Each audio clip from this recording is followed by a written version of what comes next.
Namaste people, welcome back to this channel. In this video, I will discuss the another important university question from regional injuries is intracranial hemorrhages. They will ask for 5 marks. Intracranial hemorrhages. One of the hemorrhage they will ask like extradural hemorrhage, intradural hemorrhage, subarachnoid hemorrhage. They will ask any one of them.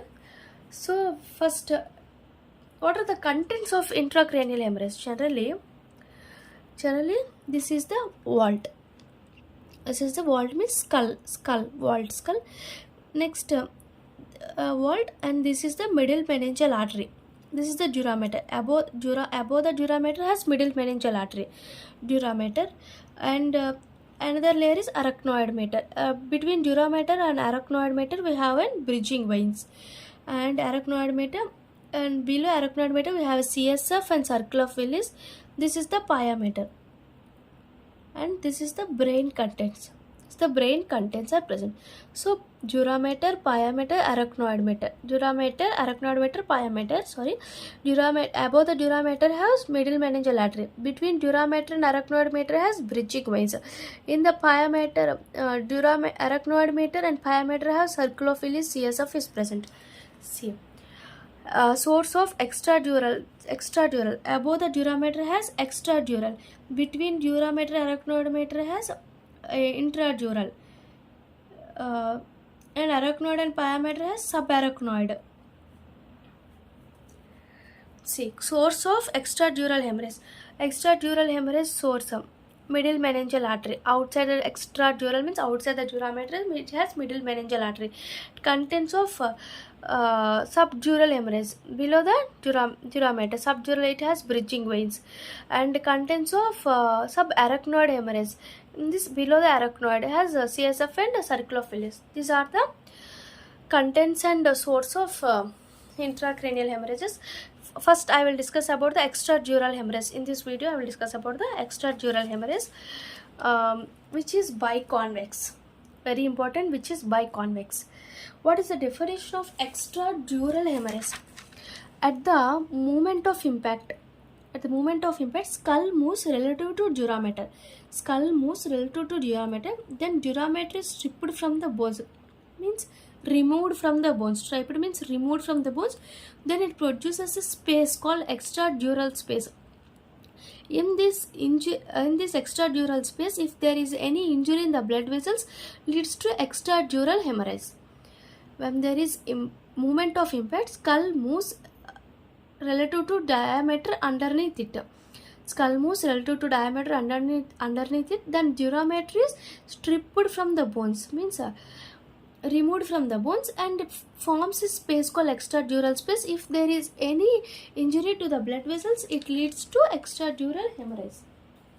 Next, causes. Causes are in this extradural hemorrhage, rupture of middle meningeal artery, mainly posterior branch. Rupture of middle meningeal artery, mainly posterior branch, and rupture of posterior meningeal artery and anterior meningeal artery. Meningeal arteries are 3 types: middle, posterior, anterior. Middle meningeal artery, mainly posterior branch, leads to temporoparietal hematoma. Posterior meningeal artery leads to parieto-occipital hematoma. Parieto-occipital. Temporoparietal, this is parieto-occipital hematoma, and anterior meningeal artery is less common. Next one is anterior ethmoidal artery, blow on forehead. If there is a blow on forehead, then there is a rupture of anterior ethmoidal artery. If a blow on a vertex leads to rupture of sagittal sinus. Sagittal sinus rupture will be happen if blow on vertex. If blow on forehead leads to anterior ethmoidal artery rupture, and rupture of transverse sagittal sinus if blow on occiput. If blow on occiput, transverse sagittal sinus. These are the causes of extradural hemorrhage. First, you should write about the meningeal arteries: middle, posterior, anterior. Middle has temporoparietal and posterior has parieto-occipital, and anterior is less common. Next one is blow on forehead, blow on vertex. Blow on forehead leads to rupture of anterior ethmoidal artery, and blow on vertex leads to rupture of sagittal sinus, and blow on occiput leads to rupture of transverse sagittal sinus. Occurrence. It is generally least common type of rupture of meningeal bleeding. It is generally seen in 1 to 3% of head injury. It is common in 20 to 40 years, but not common in first 2 years of life. Next, blood clot. Blood clot means hematoma. This hematoma is directly under the impact site of injury. Where the site of injury, hematoma will form. The clot has typical limitations. Due to dural attachment as suture line. Here the clot will be formed because of rupture of middle meningeal artery. The clot will be formed. It has typical limitation due to this is the durameter. Dura attached at suture line. These are the vault means suture line. So clot has typical limitations due to dura attached to the suture lines. Next is this clot is seen oval or circular, which is rubbery and consistency, oval or circular, which is reddish purple in color, which is 10 to 20 centimeters in diameter, 2 to 6 centimeters in thickness, 30 to 300 grams of weight. This clot is adherent to durameter, and minimum fatal amount is 100 ml. If there is loss of 100 ml, it leads to death.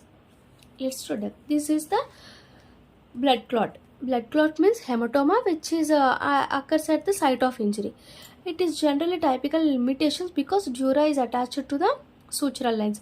Clot is seen as oval or circular, reddish purple, and which has consistency and rubbery like structure, and diameter, width and weight 10 to 20 centimeters, 2 to 6 centimeters, and 3 to 300 grams.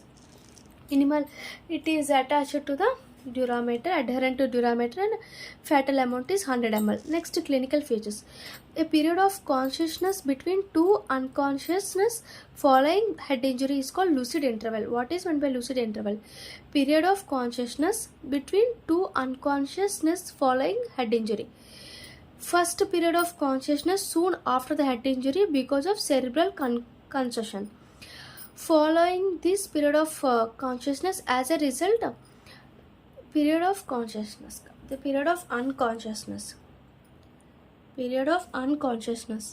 soon after head injury due to cerebral concussion. After this, the following period of consciousness, as a result, recovery from cerebral concussion.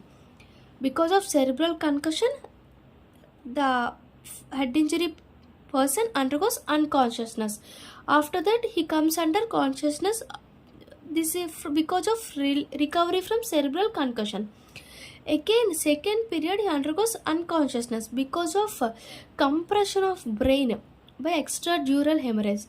Because of increase in intracranial tension, he undergoes again unconsciousness. This is the lucid interval. This is the extradural hemorrhage. See, first you should write about the definition, how it forms the space.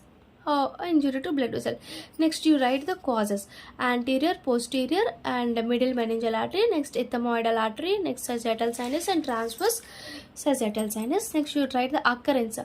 It is the least common, generally in 20 to 40 years, and first 2 years of life it is not common. About blood clot. It is oval, red, rubbery consistency, purplish red. Next, you should write about fatal amount. You should write about lucid interval.